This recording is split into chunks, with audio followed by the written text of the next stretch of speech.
आज आपण पाहणार आहोत चित्रांद्वारे रंगांची ओळख. आहेत सर्वजण तयार?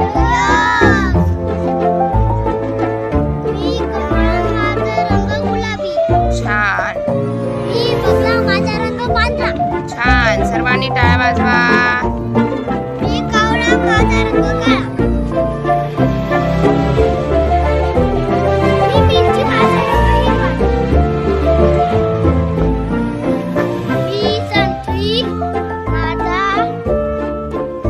माझा रंग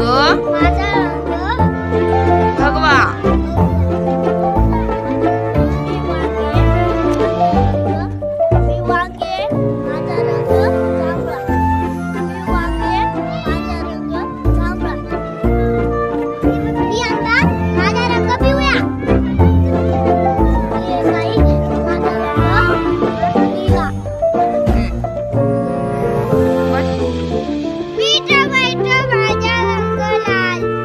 छान. अशा प्रकारे आज आपण रंगांची ओळख केलेली आहे. आले लक्षात?